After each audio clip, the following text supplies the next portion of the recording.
Yung mga naanod na ano, mga kawayan. Bumaba na ngayon tubig eh. Dati nung plus update natin dito, ano eh, halos pantay dito sa may ano, pinaka pader dito. Ang airport na ito ay isa sa pinakamoderno, pinakamahal at pinakamalaking airport sa Pilipinas pag ito ay natapos na. Itatayo ito sa 2,500 hectares na bahagi ng Manila Bay na may planong magkaroon ng 4 na runways at expandable ito hanggang 6 na kayang mag-accommodate ng 100 million passengers every year. Ang paligid nito ay magkaroon ng seaports, residential area at industrial zone na itatayo para sa komersyo at turismo. Ang daming mga dump truck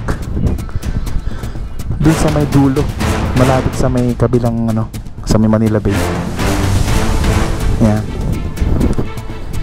So ito yung tubig ngayon dito.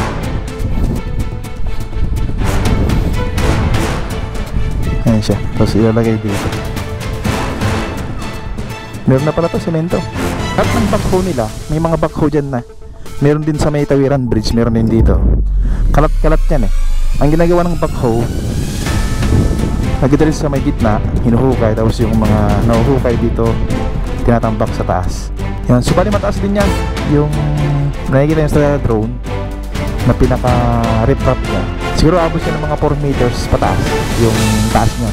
Pag natapos na ang nasabing airport ay makakapag-produce ito ng libo-libong trabaho sa mga Pilipino, dadami ang mga negosyo, investor at lalong-lalo na ang turismo sa Bulacan.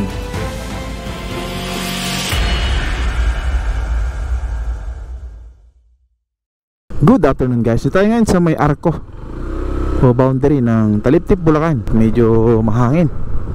Yan, high tide yata. Tingnan natin. Yan, check natin itong ginagawa nilang New Manila International Airport, yung ginagawang dike dito banda, tsaka yung mga ginagawang kalsada dito. Kasi ito yung mga major road na madadaanan mo pagkatapos tong, or pag natapos tong ginagawa nilang airport. Mayroong ano dito. Tapos may mga kawayan dito.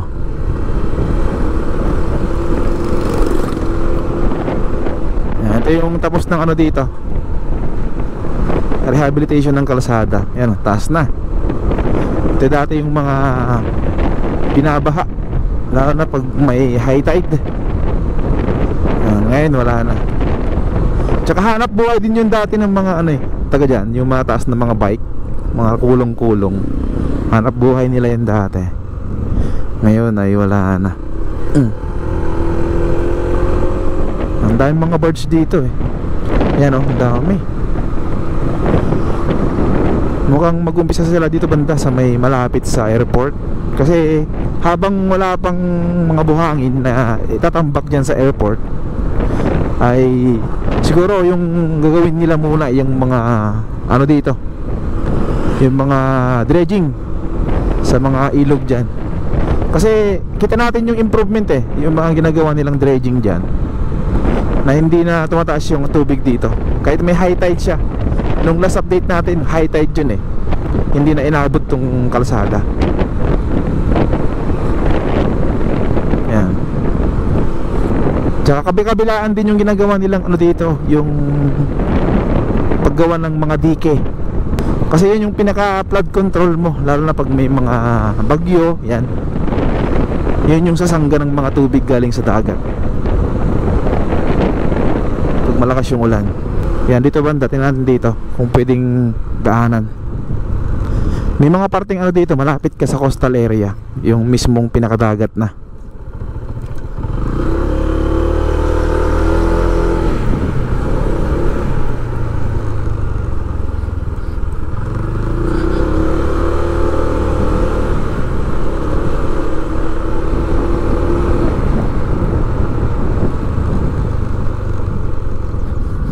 Ayan, dito banda. Meron din dun banda sa kaliwa. Ayan o, dun tayo. Tapos dito meron din dito.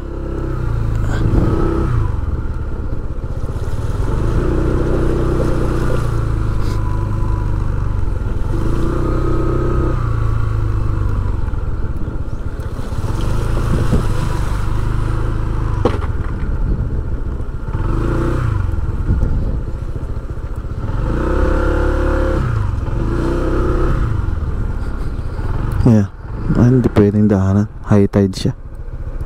Mataas yung tubig. Yan o, bumubulwak dun o. Handa sa kabila. Meron dun eh.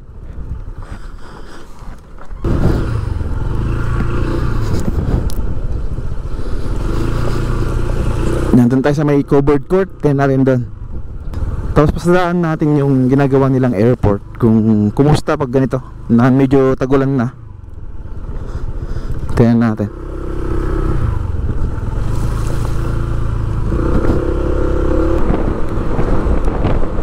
Yan, dyan o, sa may covered court na yan. Tingnan natin dyan.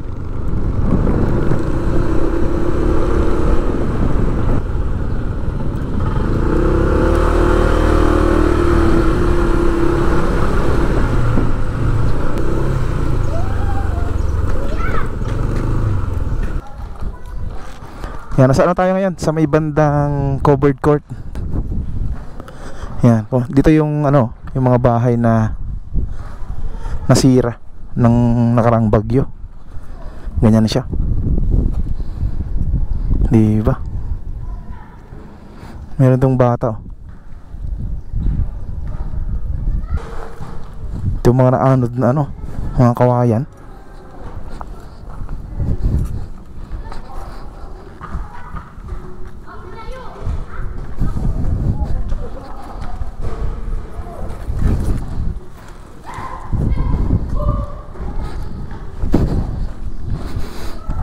Tapos dito may yate oh. Ganda nito. Tapos yung ginagawang dike dito. Yan.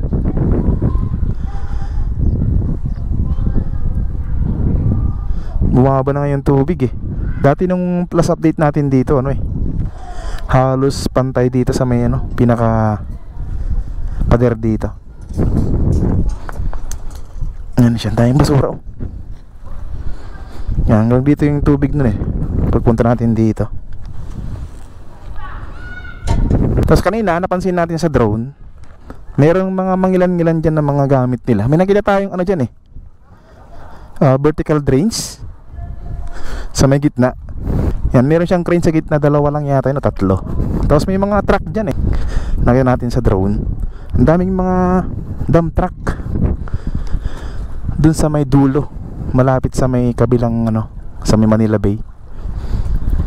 Yan. So ito yung tubig ngayon dito, pag ganun siya paagos. Hirap pala magsimento dyan ano, kasi basa. Ano yung diskarte yun dyan pag ganyan? Minsan dry back pag puro tubig. Tanggalin mo yung tubig. I-dry mo. Ah, i-dry tapos saka ibagsak. Ah, okay.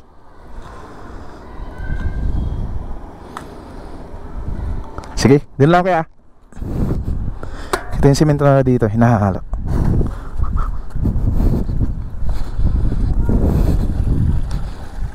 Ayan siya, tapos ilalagay dito. Meron na pala to, simento. Yan, ito yung tapos na dito banda. Yan. Meron nang tapos dyan na area.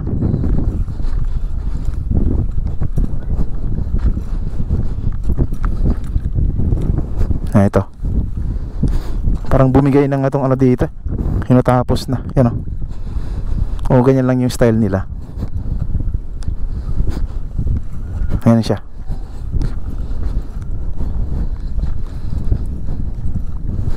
Tapos na. Yan, may simento na yan. Tapos dito rin, tapos na rin dito.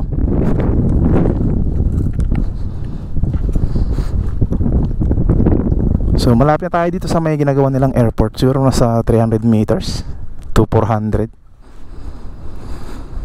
Yan o. Meron ding ano doon, nag-dredge. Tinatambak dito yung ano.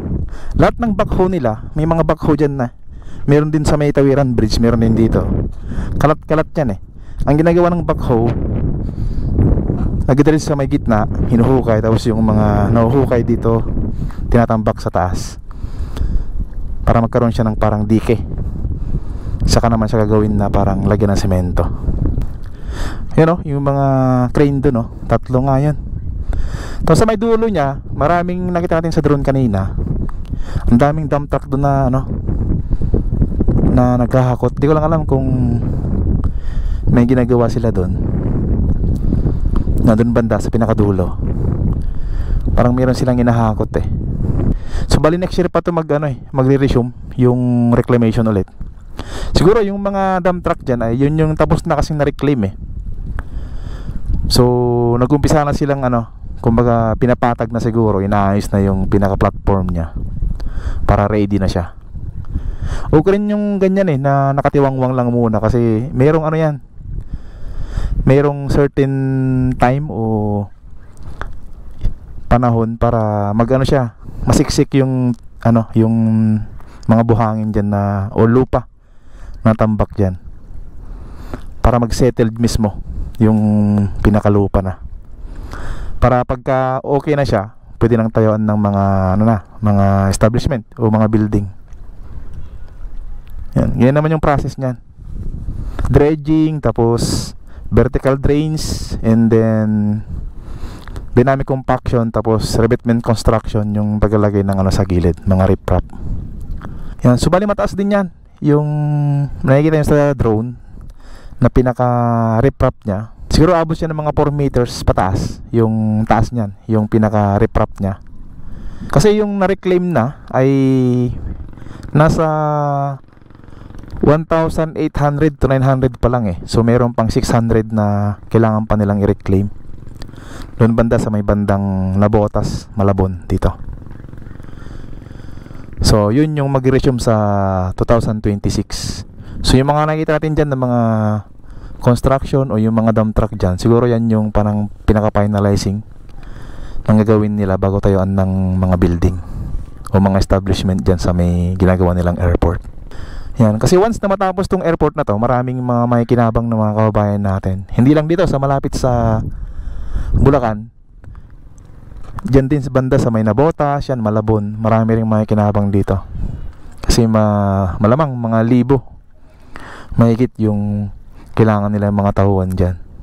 So yung siguro yung mga priority nila ay dito, malapit dito, yung mga napektuhan dito sa ginagawa nilang airport.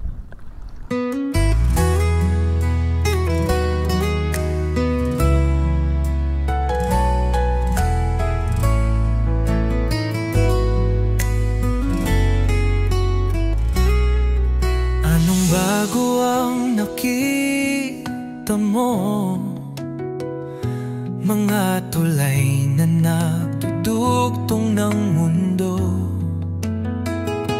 kalsadang abot ang bawat tahanan, liwanag sa bukas ating susungin, daang nilalakaran sa pangarap, makabagong hangin ang sa atin nagpala, bahay na matayo parang tumutulong, pag-asang di malayo, itutuloy lang natin. Rextronic, dito't samahan mo ako sa langit ng progreso, lipat tayo, gabay ng liwanag, bago at bago, Pilipinas, sigaw natin o panalo.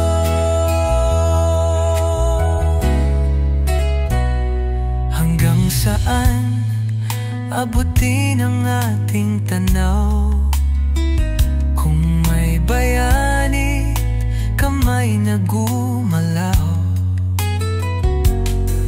walang imposible basta tayo tiklop sa nayon, sigaw sa syudad dito. Bawat kwento laging may pundasyon, sa gitna ng hamon matibay na solusyon,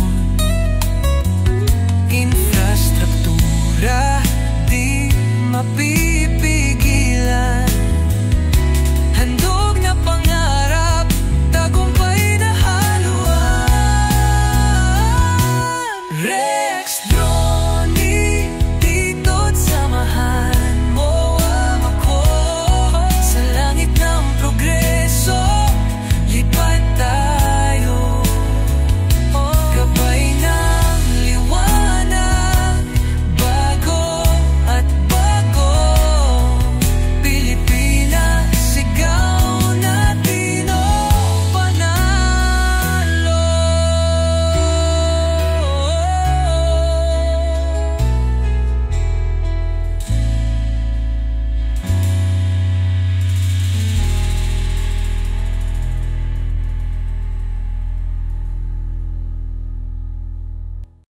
Sa bawat lipad, may kwentong dala.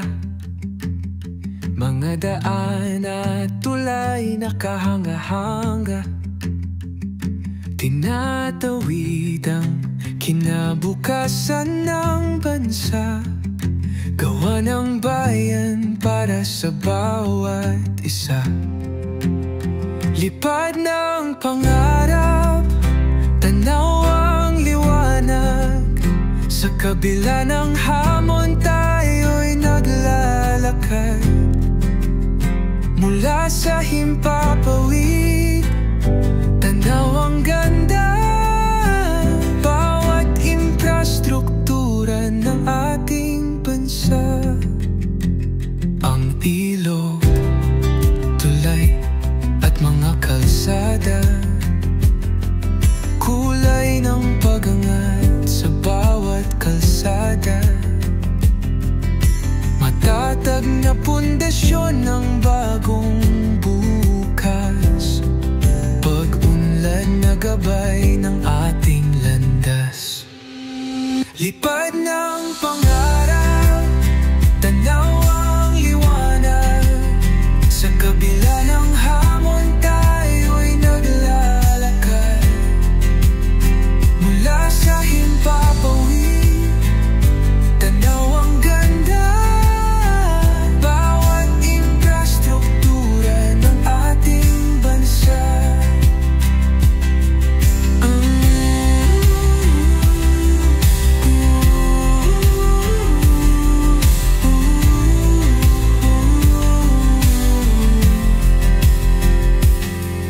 Ang imig ng hangin, sabayan ng awit, tinatanaw mula itaas sulok ng pilit.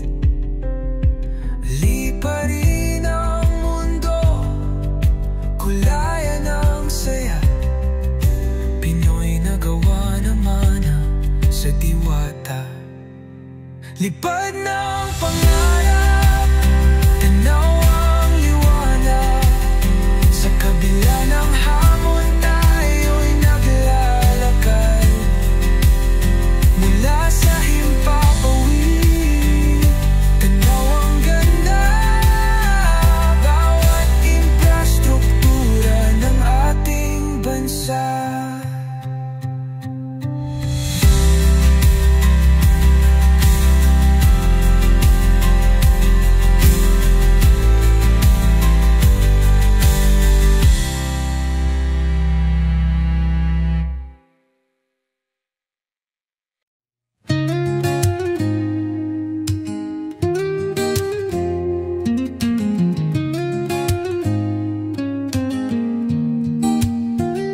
Sa bawat kalsada na iyong dinaraan, inilalantad ang liwanag sa bayan. Mga proyektong galing sa puso't lakas. Sa lens ng kamera mo sila'y wagkas. Ikot ng drone, tanaw ang daigdig. Mga tulay at daan, sa ilog ay tumawid. Mga gusaling tinatayo, muling umusbong. Ipinapakita mo kung saan tayo ayo'y tutuong. Rex Droni TV, ikaw ang saksi sa pagbabago ng ating bayan. sa bahay.